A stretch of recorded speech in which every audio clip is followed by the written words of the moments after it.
Sales journal.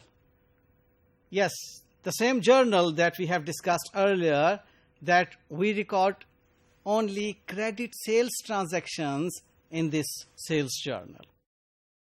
So this sales journal is prepared because we have grown to a large scale entity.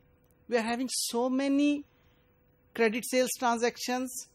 There are so many credit sales customers who are the debtors or accounts receivables in our organization, and we want to establish a control on those credit sales and credit customers.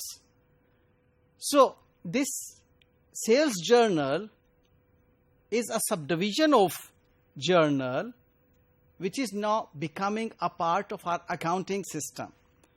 So sales journal is always prepared for credit sales transactions.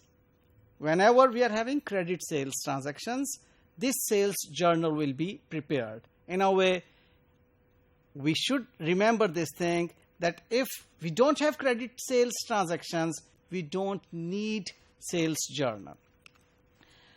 This sales journal is in fact a book in which, when we are recording our credit sales transactions, we will just record the effect, the name of the customer along with the amount.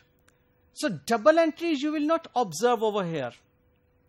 Here we are just enlisting the credit sales transactions occurring or happening in one period. We in fact frequently make total of sales journal and post it to the relevant ledger accounts.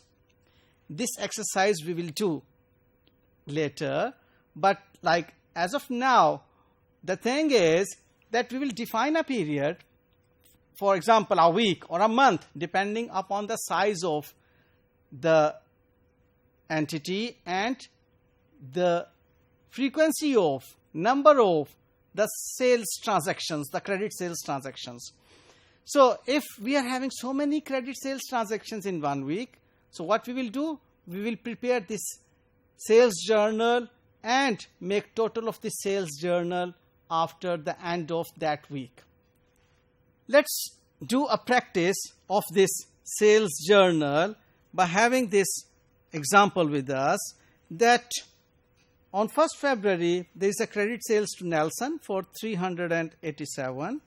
Then for February 3, we are having a credit sales transaction to John Smith for 167. And then February 6, Moonlight, 1285. Then credit sales to Supermarket, 550. Then credit sales to Moonlight, then credit sales to Popular Trader, then credit sales to Pearl Trader, and then credit sales to Royal Club. You see, now we are having only one column for amount. There is no debit and credit here. Just put date here. These are the dates. Simple. And put the name of the customer. Name of the customer. And in front of that, put their amount. And simple as this.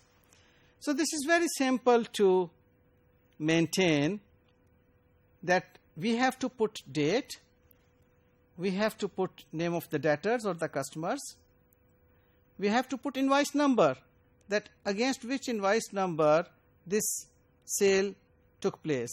And when this would be posted to the ledger, we will put its post reference here. So invoice number will give us a track that this John Smith, when we sold goods of 1,667 to him against this invoice. So this is something that we have to establish a track with this invoice number thing. So the important tips to remember in this module are that only and only credit transaction for sales are recorded in sales journal. Then single effect is recorded in sales journal. And then sales journal is totaled after a regular interval. We will define a period, a month or a week, and then we'll make total of that sales journal. Thank you.